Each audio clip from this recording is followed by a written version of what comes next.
ya, agar mengetahui apa yang Allah inginkan, agar mengetahui bagaimana cara memuliakannya dengan benar. Maka bersyukurlah kepada Allah atas nikmat ini. Sebab hanya dengan rasa bersyukurlah yang dengannya kita berharap agar nikmat itu bertambah, atau paling tidak nikmat-nikmat tersebut tetap bersama kita. Salawat serta salam mari kita buka majelis kita untuk memanjatkannya bagi junjungan kita Nabi besar Nabi Muhammad sallallahu alaihi wasallam. Hadirin yang saya hormati dan saya muliakan, pada malam hari ini kita akan membahas dua bab insyaallah jika waktunya cukup. Dan dua bab ini saya katakan termasuk bab yang sangat penting dalam pembahasan akidah. Karena dia akan membahas tentang haknya Allah secara spesifik, ya.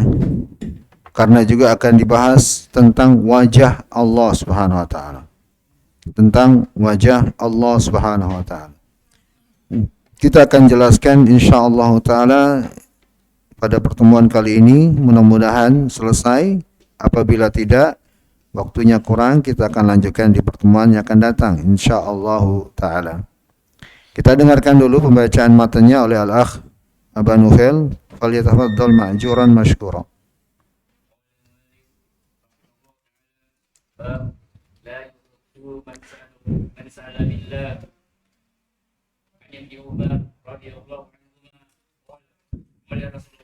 Sallallahu alaihi wasallam.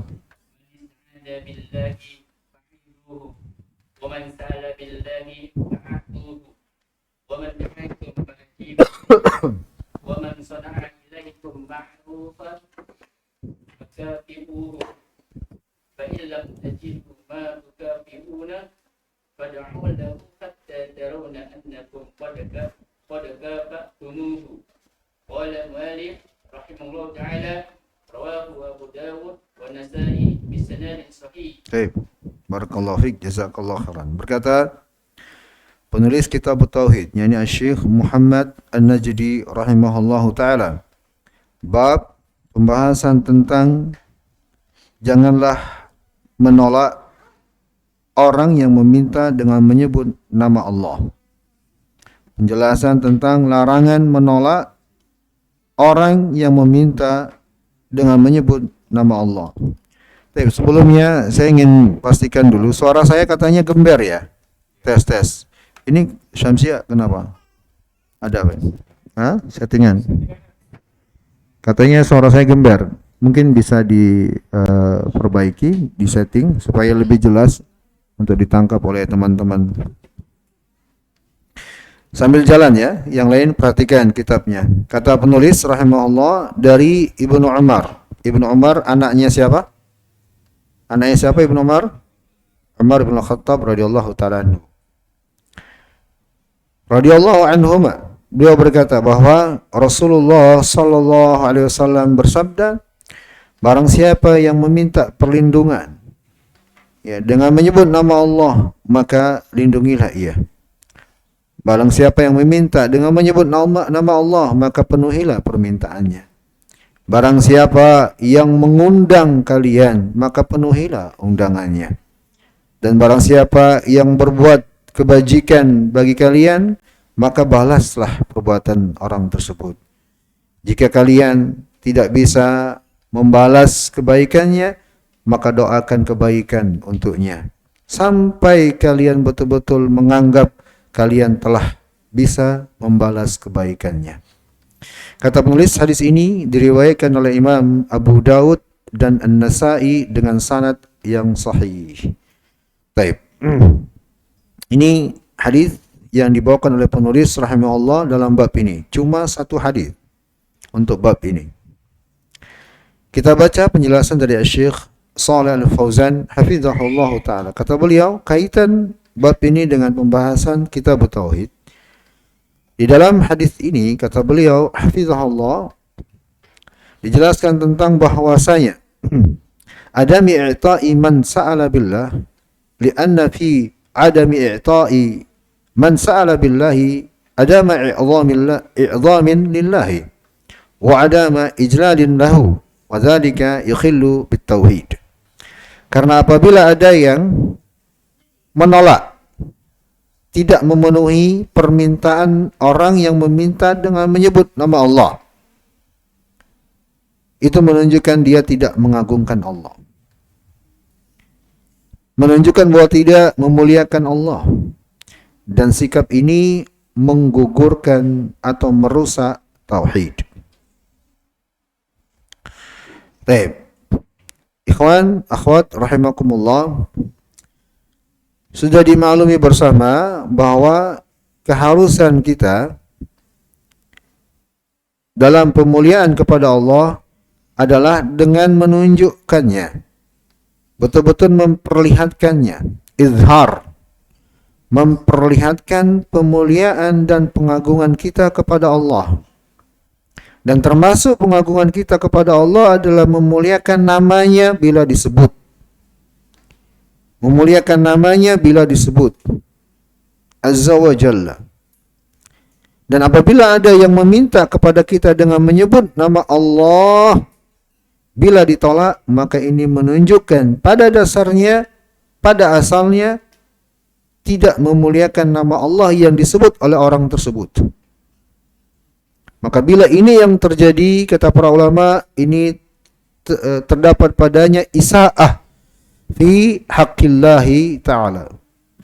Padanya terdapat sikap yang buruk terhadap Allah Subhanahu wa taala, wa naqsun fit tauhid, dan kekurangan dalam tauhid.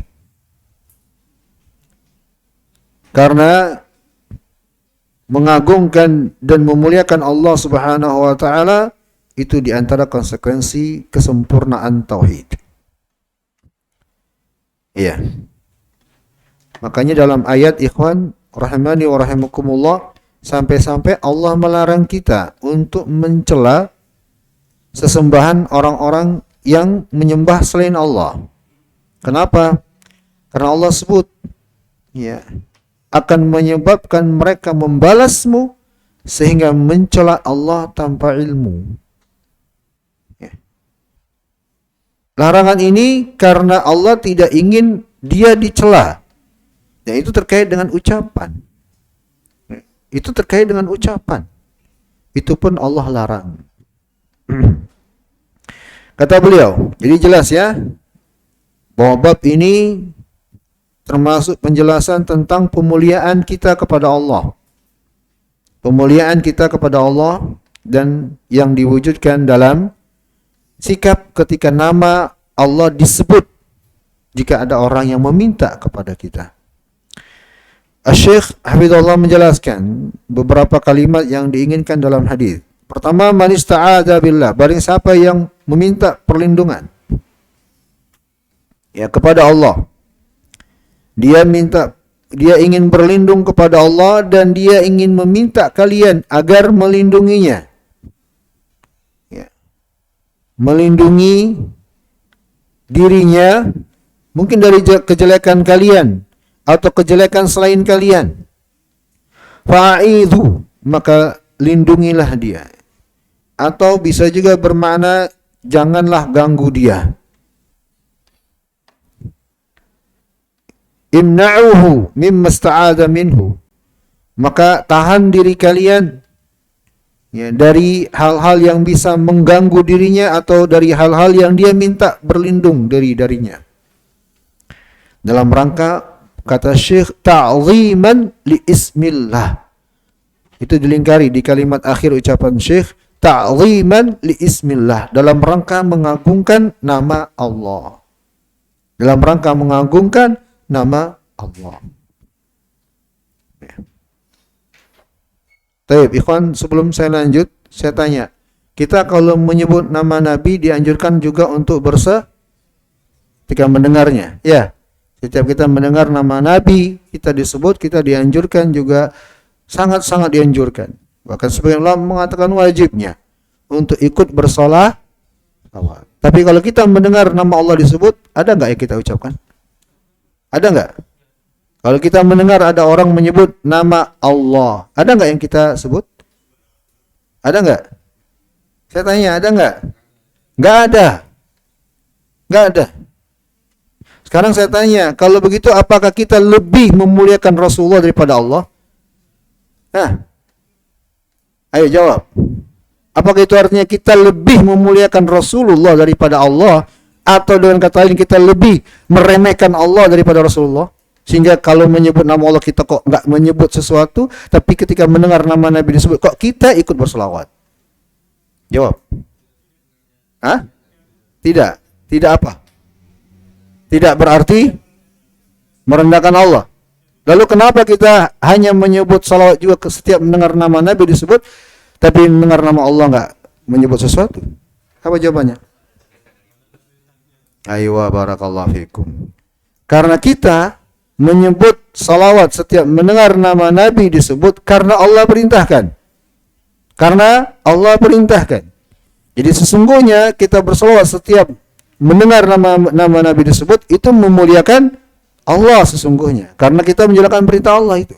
Bukan semata-mata karena Rasulullah, tapi dalam rangka menjalankan perintah Allah. Apa dalilnya? Ya ayyuhalladzina amanu sallu alaihi wasallimu taslima. Ayat dalam hadis riwayat Tirmidzi dan selainnya banyak ya, riwayat Imam Ahmad, Imam Abu Daud. Ya. Yang Nabi doakan kejelekan ya oleh malaikat Jibril dan Nabi aminkan.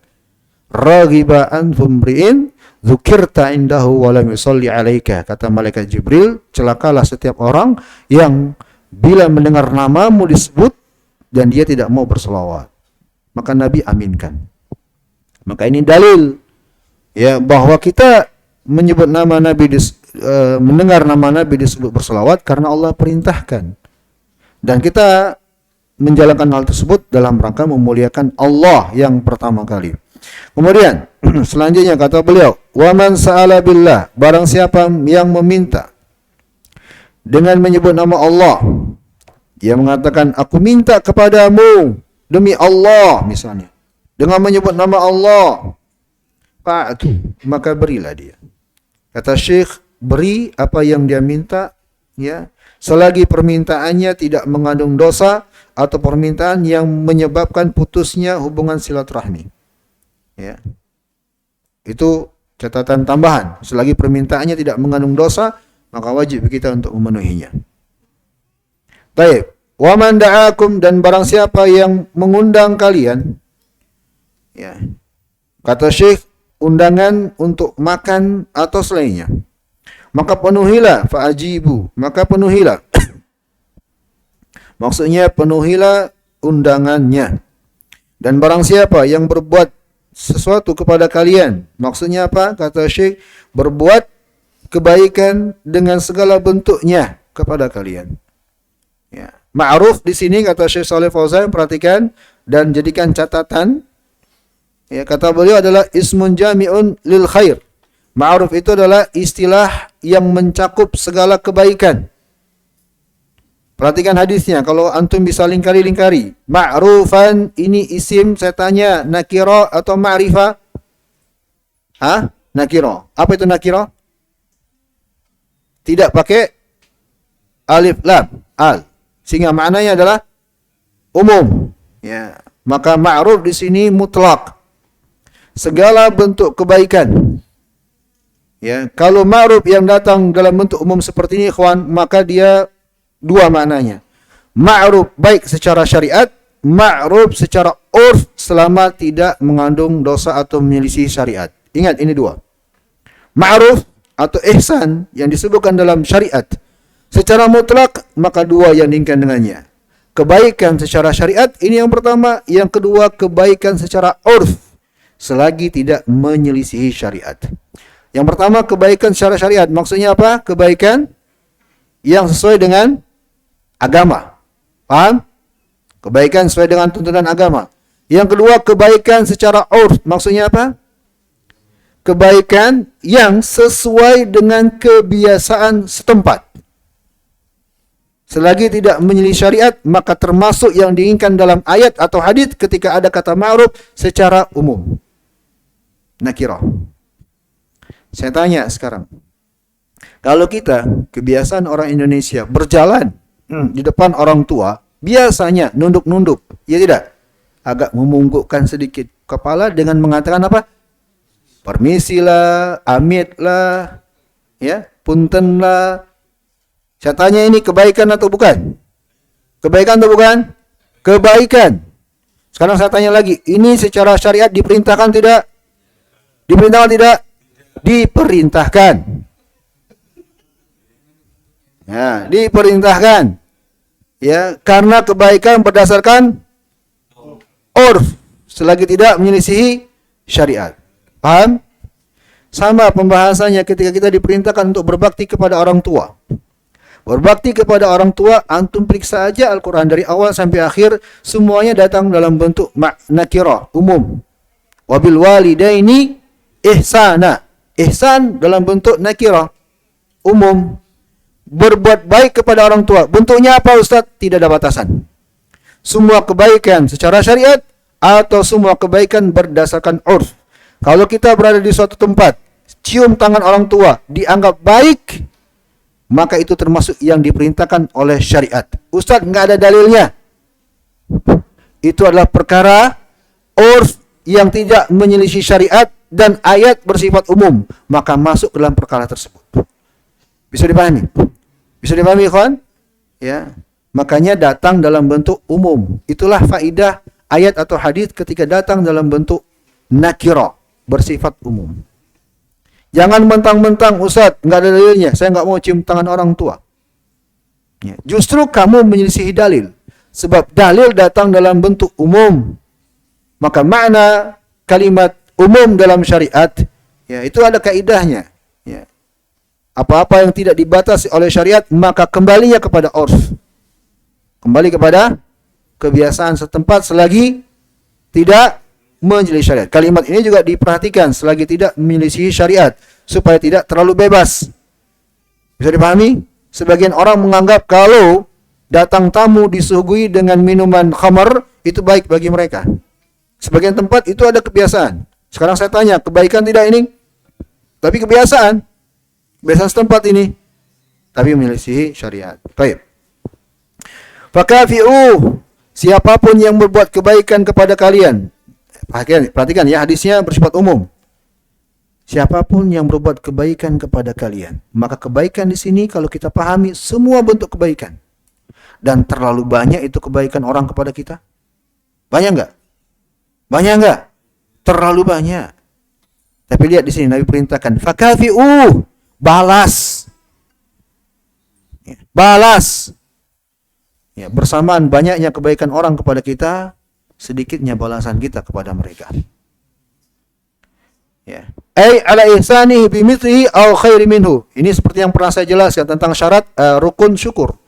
Balas, kata Syekh, dengan kebaikan semisal atau yang lebih baik dengannya. Inilah dalil di antara dalil yang telah kita jelaskan sebagaimana tadi yang telah disebutkan oleh Al-Akh. Siapa nama antum? Heri Kabir. Heri Kabir. 4 rukun syukur. Yang terakhir, mengungkap rasa syukur tersebut kepada orang yang menjadi sebab sampainya kebaikan Allah kepada kita dengan membalasnya, ikhwan. Ini di antara dalilnya. Akabi'u, balas dia dengan kebaikan yang semisal atau yang lebih baik. Kalau nggak bisa, barulah turun derajat yang paling rendah.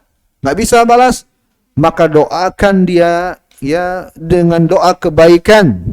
Ya, kata Syekh, apabila kalian tidak mampu untuk membalasnya. Ya. Hatta tarau, sampai betul-betul kalian memandang atau menganggap sudah bisa, itu telah mencukupi untuk membalasnya.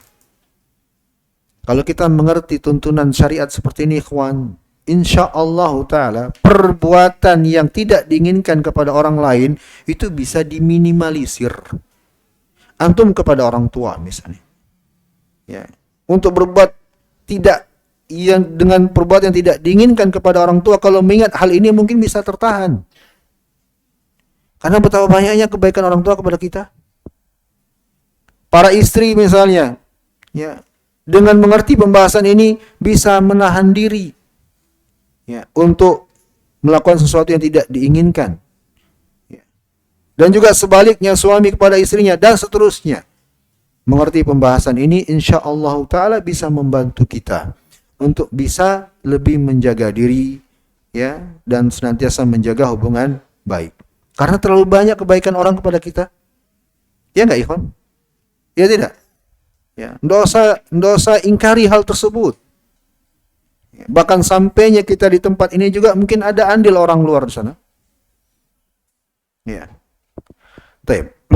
Dan antum, ya, sampai ke jenjang saat ini mengerti Al-Qur'an, mengerti agama, mengerti salat, itu banyak andil orang. Ya. Dan Allah tidaklah membuat seseorang bisa mengerti sesuatu dengan sendirian. Enggak, ada sebab orang lain di situ.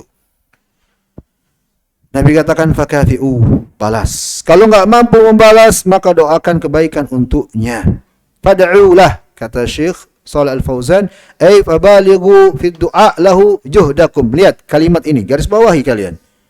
Kata Syekh, bersungguh-sungguhlah untuk mendoakan kebaikan untuk mereka. Ya, untuk mereka. Makna secara umum dari hadis, kata Syekh Shalih Fauzan hafizahullah, di sini Rasulullah sallallahu alaihi wasallam dalam hadis ini menyebutkan beberapa perkara yang sangat agung. Di dalamnya terdapat penyebutan akan pengagungan akan hak Allah Subhanahu wa taala dengan memenuhi jika ada yang meminta menyebut namanya. Memberikan perlindungan bagi orang yang memohon perlindungan dengan menyebut namanya. Dan mengagungkan dan memuliakan hak seorang mukmin, ya, dengan memenuhi undangannya.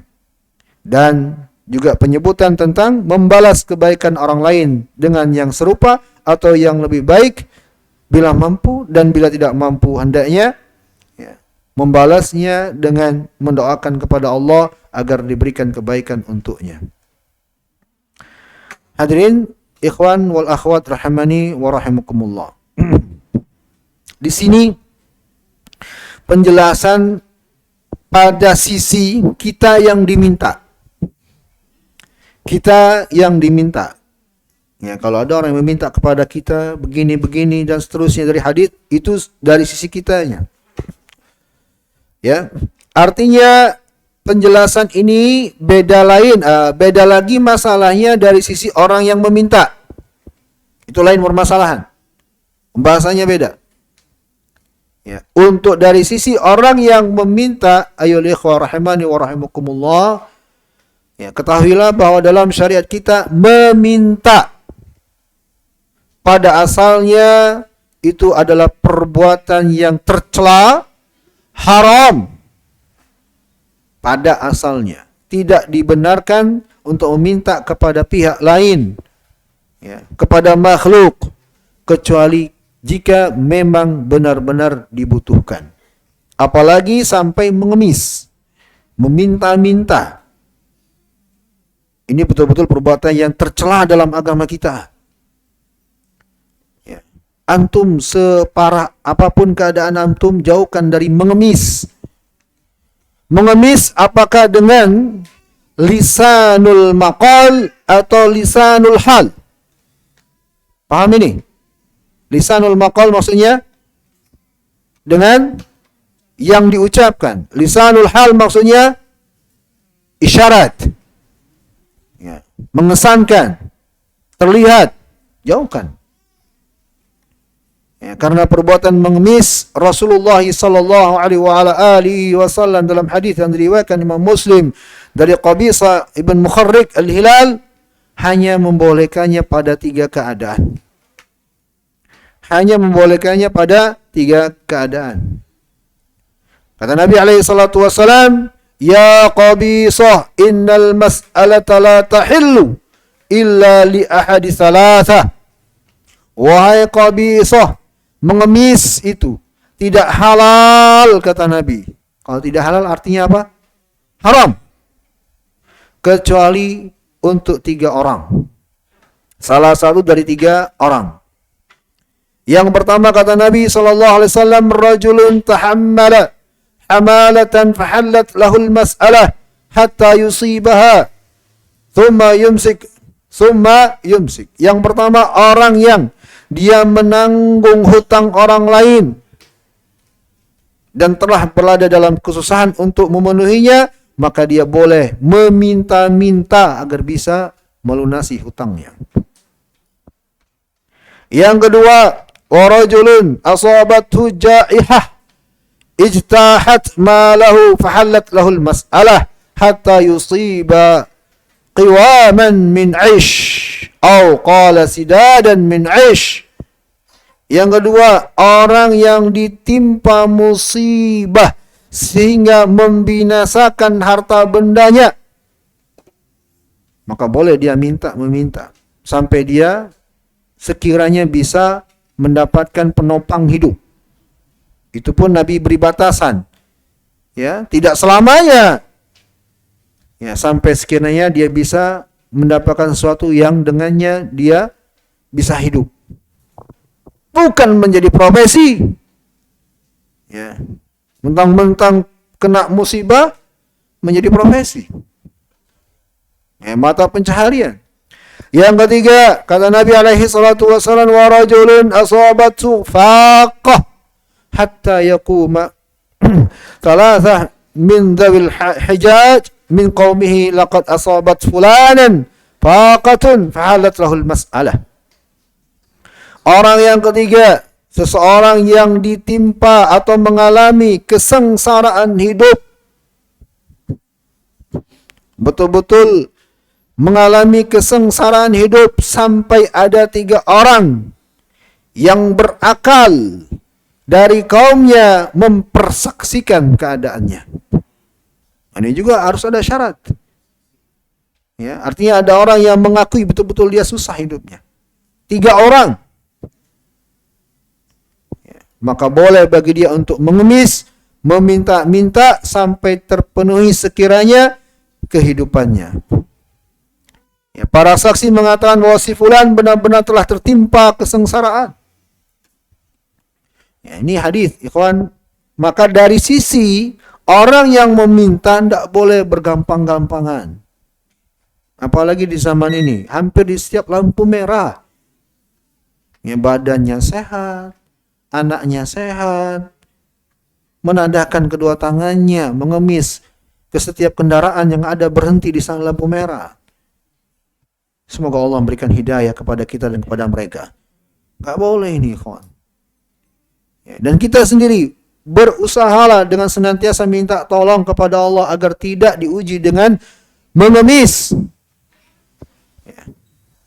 Sebab Nabi SAW menyebutkan bahwa kalau ada orang yang disebut dalam hadis meminta selain dari 3 keadaan tadi, maka dia ya'kuluha sahibuha suhtan. Seakan-akan orang tersebut telah memakan harta manusia dengan cara yang batil, haram. Ya. Dalam riwayat lain dengan ancaman wajahnya akan cacat pada hari kiamat. Ya, maka ikhwan rahimani wa rahimakumullah, ya, agar kita senantiasa menjauhi perbuatan tercela ini sebisa mungkin. Apakah dengan lisanul maqal atau lisan al-hal? Lisan al-hal. Tahu lisan al-hal? Lisanul hal, paham maksudnya? Baik. Selanjutnya kata Syekh, munasabatul hadits lil bab. Kaitan hadis ini dengan bab pembahasan bahwa di dalamnya terdapat perintah untuk memenuhi permintaan orang yang meminta dengan menyebut nama Allah dan jangan menolaknya. Jangan menolaknya. Baik, telah kita singgung tadi oleh Syekh Shalih Al-Fauzan hafizahullah. Ya, perlu diketahui bahwa ya, meminta yang dipenuhi ini walaupun menyebut nama Allah Subhanahu wa taala selagi pada perkara yang tidak mengandung dosa, ya, atau memutuskan silaturahmi. Baik, faedah yang diambil dari hadis ini, yang pertama kata beliau bahwa tidak boleh menolak orang yang meminta dengan menyebut nama Allah dalam rangka memuliakan dan mengagungkan Allah Subhanahu wa taala. Ya. Asy-Syaikh Muhammad Ibn Shalih Al-Utsaimin rahimahullahu taala merinci inna ijabata man sa'ala billahi yakunu ala salasati ahwalin. Kata Syekh rahimahullah, keadaan orang yang meminta dengan menyebut nama Allah itu ada 3. Keadaan orang yang meminta dengan menyebut nama Allah itu ada 3. Yang pertama, halun yuhramu fiha raddus sa'il. Keadaan yang pertama, haram bila ditolak. Ya. Ini haram bila ditolak. Kapan ini? Keadaan pertama ini bila terpenuhi, bila terdapat padanya 3 kondisi. Ada rinciannya lagi. Ini baru keadaan pertama ya. Apa keadaan pertama? Haram untuk ditolak. Kapan ini? Bila padanya ada 3 keadaan. Pertama, idza tawajjahan li muayyin fi amrin muayyin. Kalau yang meminta itu pada sesuatu yang telah ditentukan. Sesuatu yang telah tertentu. Ya. Dikhususkan olehnya. Misal dia mengatakan, khassaka bihadza tawajjuh. Saya betul-betul pada perkara ini minta kepadamu dengan menyebut nama Allah. Dia khususkan, dia tentukan perkara suatu perkara. Ya. Yang kedua, sa'alaka billahi an tu'inahu. Yang kedua, dia menyebut nama Allah untuk minta tolong. Minta bantuan. Yang ketiga, al-qudrah 'alal ma'unah. Mampu bagi yang diminta. Ya, ini yang ketiga. Kalau yang diminta nggak mampu, ya. Ada orang tua, udah renta, jalan aja pakai tongkat. Antum minta kepadanya, Pak, kek, tolong bawakan semen 2 sak ini, kek, demi Allah, kek. Wah, biasa aja kali. Misalnya. Baik, ini keadaan pertama. Ya. Keadaan yang kedua, halun yukrahu fiha raddus sa'il. Makruh untuk menolaknya. Makruh untuk menolaknya. Apa makruh? Sebaiknya dilakukan. Sebaiknya ditinggalkan. Bila dilakukan, tidak mengapa. Dahulukan kalimat sebaiknya ditinggalkan untuk mendefinisikan ma'ruf. Untuk mendefinisikan makruh supaya lebih terdorong untuk meninggalkannya. Makruh, yaitu kapan? Kata beliau, idza kana tawajjuh laisa muayyinin. Kalau yang meminta tidak menyebut perkaranya dengan tertentu. Ya, misal, ka'ayyas al fulanan wa fulanan wa fulanan. Misal dia minta, saya minta dengan menyebut Allah. Ya, si fulan dan si fulan begini, tidak menyebut perkaranya apa. Kita tinggalin aja. Tapi kalau antum ingin dengarkan, juga nggak mengapa. Kalimat setelahnya. Kalau dia nggak menyebut masalah tertentu, tinggalkan aja. Ya. Taib. Sebaiknya didengarkan. Taib. Karena makruh untuk menolaknya. Afwannya kebalik ya. Makruh untuk menolaknya. Makruh untuk menolaknya. Berarti sebaiknya dipenuhi. Yang ketiga, halu yubah. Keadaan yang ketiga, mubah. Ya, fima idza kana man sa'ala billahi yu'rafu minhul kadhib. Mubah untuk tidak dipenuhi. Mubah untuk ditinggalkan. Ya. Yaitu apabila diketahui dengan pasti telah diketahui dengan pasti yang meminta dengan menyebut nama Allah pada sesuatu yang sifatnya dusta, bohong. Ya. Taib. Maka ini rincian tentang meminta dengan menyebut nama Allah Subhanahu wa taala. Faedah yang kedua. Barang siapa minta perlindungan kepada Allah ya dengan menyebut nama Allah, maka wajib bagi kita untuk memberikan perlindungan dari kejelekan terhadap dirinya. Yang ketiga, disyariatkannya untuk memenuhi undangan seorang muslim ya untuk walimahnya atau selainnya. Sampai-sampai Imam Syafi'i rahimahullah mengatakan ini betul-betul menegaskan bahwa akan hukum wajib memenuhi undangan seorang muslim kalau kita diundangnya. Undangan di sini bersifat umum, bukan hanya walimah. Kalau ada muslim misalnya mengundang kita, ya Ustadz, saya traktir Ustadz di Baleha misalnya. Misal, jangan ada yang tersinggung ini. Nah, saya nggak menyinggung juga. Ya, misalnya, contoh, ya udah diundang. Saya dalam rangka memenuhi undangan ini. Wajib, apalagi walimah, ikhwan. Pada asalnya hukumnya wajib, karena itu hak seorang muslim dari muslim yang lainnya. Antum jangan bermudah-mudahan. Dosa kalau antum meninggalkannya tanpa uzur. Dosa. Hukumnya wajib. Sebab Nabi dikatakan di sini penuhi perintah. Pada asalnya hukumnya wajib untuk ditunaikan. Kecuali memang pada undangannya ada kemungkaran. Ada perbuatan dosa padanya. Ada sesuatu yang menjadi uzur sehingga antum tidak bisa memenuhinya. Bolehlah antum sampaikan untuk tidak bisa memenuhi undangannya. Baik. Yang keempat, apalagi di bulan Syawal ya, banyak undangan walimah ini. Ya. Antum juga, Bang? Oh, saya kira antum. Semangat sekali, cuma antum menjawab masalahnya. Siapa tahu antum mau walimah juga? Yang kelima, masyru'iyatud du'a. Yang keempat, disyariatkannya membalas orang yang berbuat baik jika mampu. Ya, apabila tidak mampu, tingkatan terakhir apa, ikhwan? Tingkatan terakhir apa? Doakan kebaikan. Itu pun sebuah perbuatan. Artinya kalau kita nggak mampu bukan berarti tinggalkan. Enggak, tetap ada sebuah perbuatan. Yaitu dengan mendoakan kebaikan.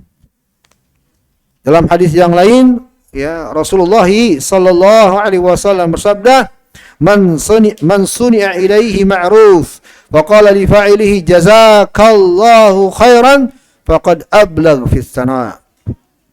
Kata Nabi, barang siapa yang diperlakukan kebaikan oleh orang lain dan dia mengucapkan kepada orang tersebut jazakallahu khairan, ya, maka sungguh dia telah mencapai pujian yang telah mencukupi. Dalam riwayat yang lain Umar mengatakan, seandainya kalian tahu apa keutamaan ucapan jazakallahu khairan, maka kalian tidak akan pernah meninggalkan ucapan ini. Maka ini ilmu mulai sekarang antum sudah belajar kalau ingin membalas kebaikan orang lain, seandainya kita nggak bisa membalas kebaikan yang semisal yang lebih baik, ucapkan apa? Jazakallahu khairan. Untuk dia laki-laki, untuk dia orang banyak, jazakumullahu khairan. Untuk perempuan tunggal, jazakillah khairan. Untuk perempuan banyak, jazakunnallahu khairan. Catatan bahwa berdasarkan hadis juga berdasarkan ilmu nahwu. Ini selalu saya tekankan. Bahwa ucapan ini berakhiran dengan mansub khairan. Bukan jazakallahu khair. Jazakallahu khair. Wallahi ini salah. Ini aib sebenarnya. Lahan di lisan. Ini ustadz kadang. Kalangan ustadz saya lihat. Jazakallahu khair. Jazakallahu. Ini salah. Wallahi salah. Kalau mau dirincikan secara nahwu, hancur itu maknanya. Khair ini kalau dibaca khair, maka itu dia kalau tidak berarti, kalau tidak dia menghukuminya dengan berharokat dhammah marfu atau berharokat majrur, tidak lebih dari itu. Sebab khairan ini mansub namanya, dan itulah yang benar. Kalau dia baca khair, dia takdirkan dengan dhammatain sehingga khairun ini marfu, maka ini adalah bisa bermakna badal dari Allah atau naat, dan ini rusak semuanya. Rusak itu mana? Apalagi khair, khairin, ya.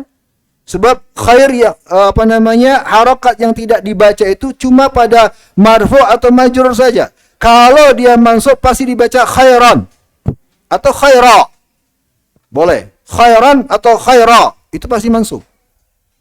Kalau tidak dibaca mansub, maka takdirnya khairun atau khairin, salah besar. Salah besar. Ya. Maka ikhwan, saya ingatkan antum di majelis ini, jangan ikuti kalau ada yang mengucapkan jazakallah khair, khair. Salah itu, wallahi. Hatta ustaz sekalipun. Tidak layak diikuti itu. Ya, dan itu terlalu sering saya dengar. Dari kalangan ustaz sekalipun. Khair. Secara nas hadis Nabi katakan, siapa yang berucap kepada yang melakukan kebaikan, jazakallahu khairan. Khairan. Mansub. Fathatain. Ya. Dan secara nahu juga demikian. Khairan, ya, di sini harus mansub. Baik, jadi mulai sekarang kalau ada orang yang berbaik kepada kita, kalau bisa balas, balas. Ya. Kalau bisa balas, balas dengan kebaikan yang semisal atau yang lebih baik.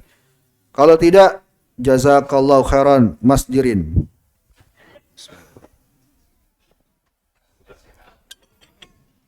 Ya, tentang ucapannya apa?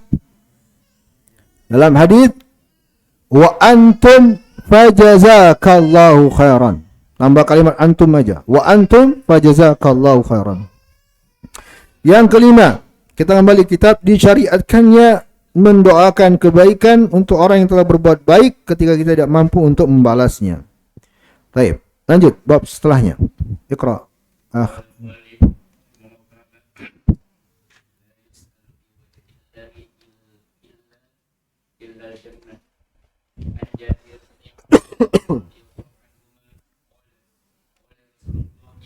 Sallallahu alaihi wasallam.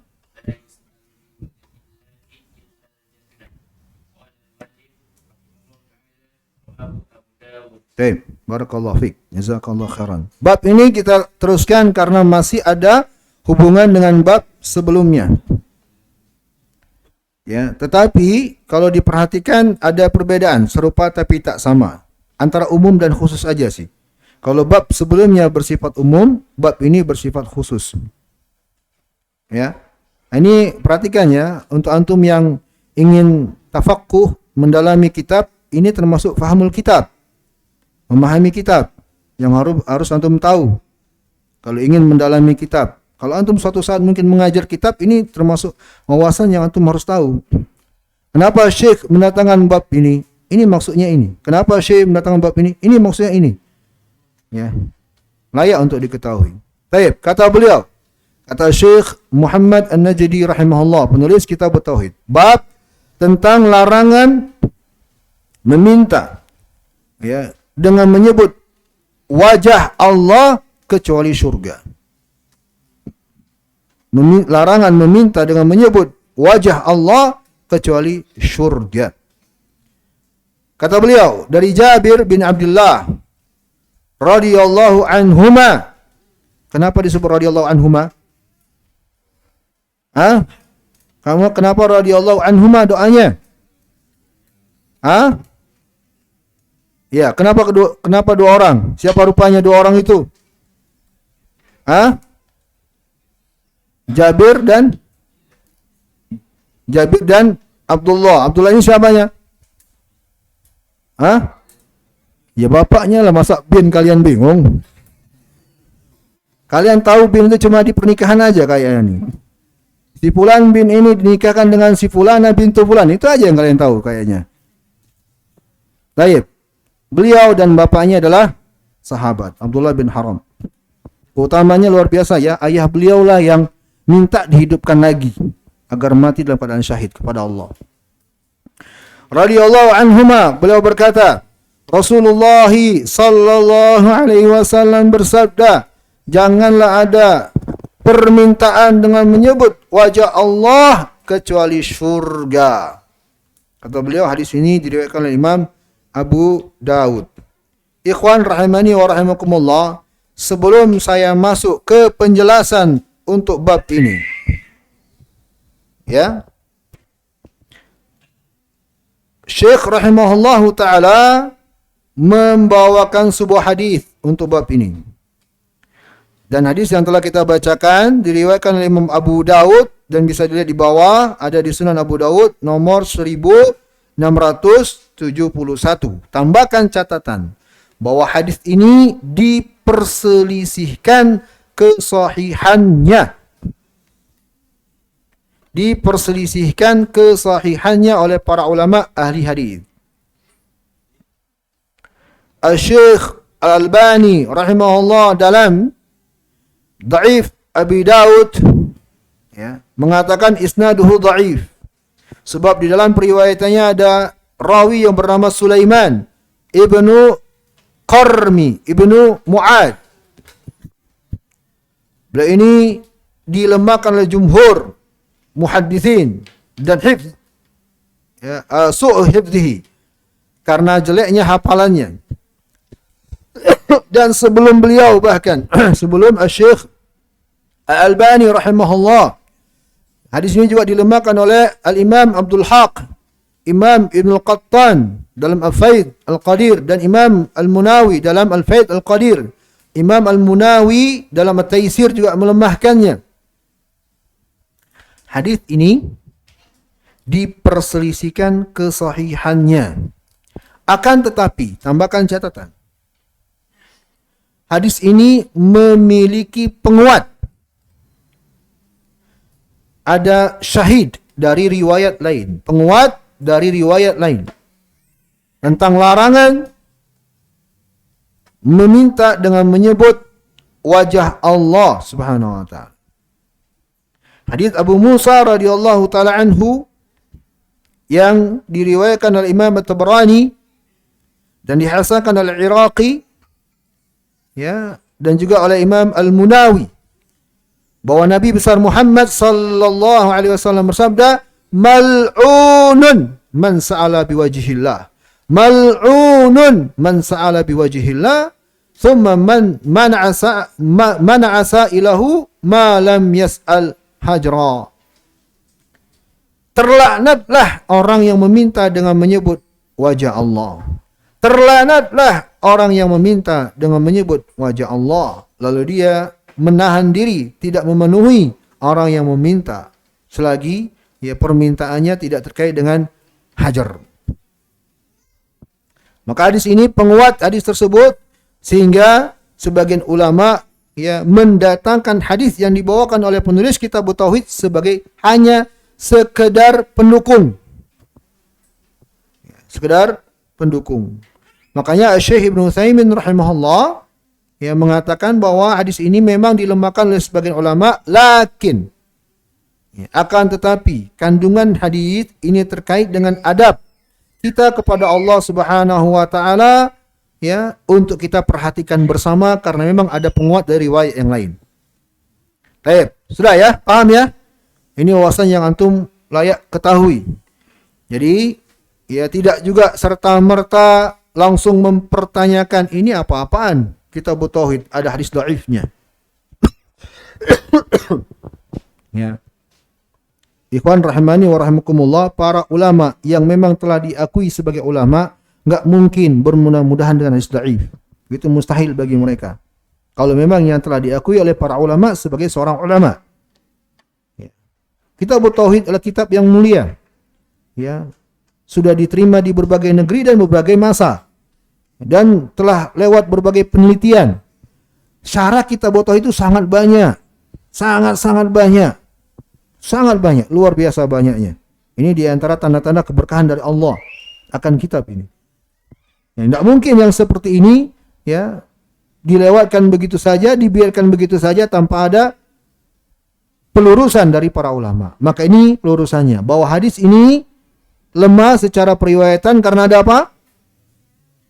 Ada sanad yang lemah, perawi yang bernama Sulaiman ibn Qarm ibn Mu'ad. Jeleknya hafalannya, itu hukumnya beliau. Tapi apa tetapi? Ada syahid, ada syawahid, ada penguat dari riwayat yang lain yang diwakilkan oleh Imam Tabrani. Bahwa Rasulullah melaknat orang yang meminta dengan menyebut wajah Allah. Paham ikhwan? Paham ini? Baik, kalau gitu kita bahas. Tapi sudah hadis, sudah azan. Kita lanjut sampai subuh.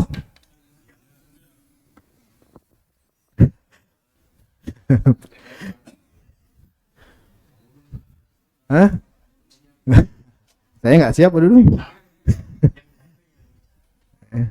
Eh. Saya niatnya tadi mau selesaikan bab ini karena terkait dengan bab sebelumnya, tapi sudah terdengar azan di luar sana. Dan ini sebenarnya pendek. Gimana? Lanjut? Jangan ah. Karena ada rincian ini kayaknya. Jangan deh. Iya, itu buru-buru. Antum alasannya tepat. Masya Allah, antum tahu banget. Baik. Ya, azannya juga sebenarnya belum begitu terdengar jelas, tapi waktunya udah masuk belum ya kan? Kalau waktu udah masuk ya? Udah masuk Isya? Bentar lagi. Baik, kalau begitu kita manfaatkan kalau ada yang ingin bertanya, silakan. Kalau ada yang bertanya, kalau enggak apa-apa. Jangan juga memaksa-maksakan bertanya ya. Baik. Iya.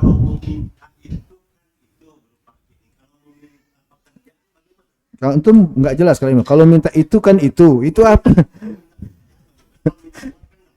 Oh gitu.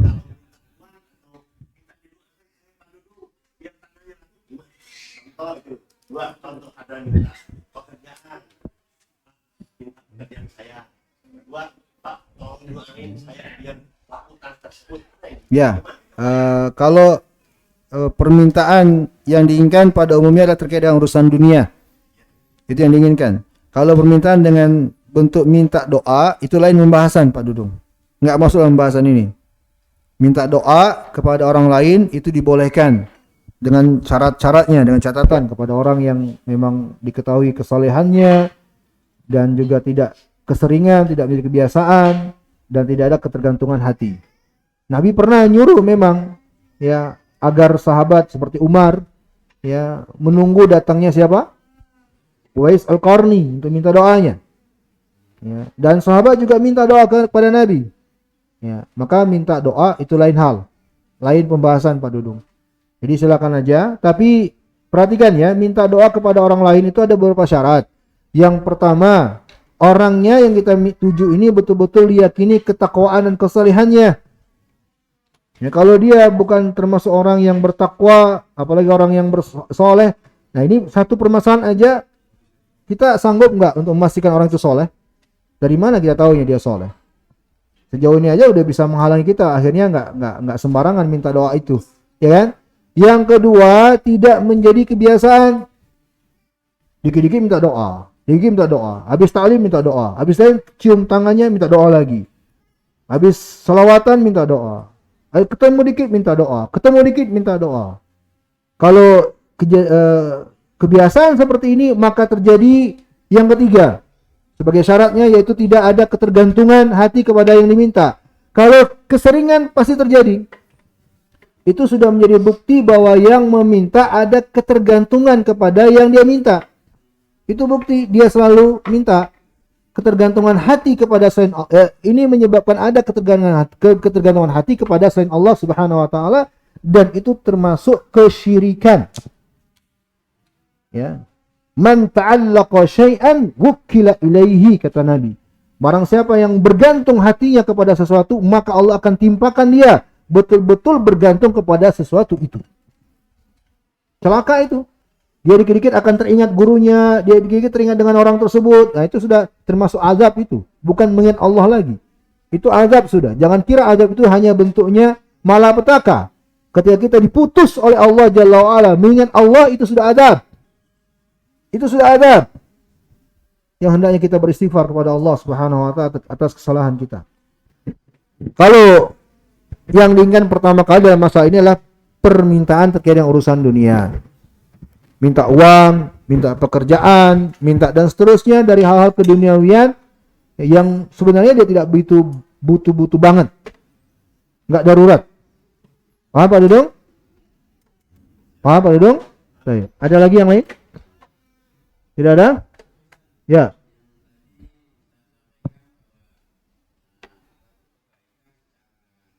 Umum. Ya. Orang tua. Lebih tua. Ya.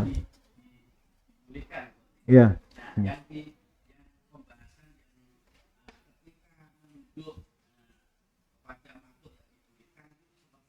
Menunduk ya. Bagus pertanyaannya. Karena memang ini ada pembahasan sebenarnya. Yang kita sebut tadi menundukkan kepala. Bukan menundukkan punggung. Bedakan kepala dengan punggung. Kepala mana? Telinga kalian mana? Hidung kalian mana? Ini anak TK ini. Punggung mana? Ini punggung. Ini jangan, tidak perlu kalau ini. Kalau ini bisa menyerupai orang-orang penyembah matahari Jepang sana. Ya, ini menyerupai ruku dan ini tidak boleh. Ruku hanya kepada Allah Subhanahu wa taala. Makanya tadi kita sebut menundukkan kepala sedikit, itu pun sedikit. Tidak masalah. Ya, itu malah bagus. Saya kira itu ya. Kita cuma menundukkan kepala ya. Misi Nek, misi Pak, misi Om Anton. Misalnya. Misi, kan begitu. Cuma begitu kan? Tidak begini ya. Cuma kepala aja yang diisyaratkan. Misi ya Nek, misi ya Kek. Kan kepala aja yang digerakkan. Itu yang kita inginkan. Bukan punggung. Kalau punggung, misi. Ini ruku. Ruku dan sujud termasuk salah satu ritual yang tidak boleh dilakukan kecuali hanya kepada Allah Subhanahu wa taala. Begitu. Paham ya? Baik. Ada lagi? Ada ya? Kalau enggak ada lagi kita tutup. Subhanakallahumma wa bihamdika asyhadu an la ilaha illa anta astaghfiruka wa atubu ilaik. Walhamdulillah wassalamu alaikum warahmatullahi wabarakatuh.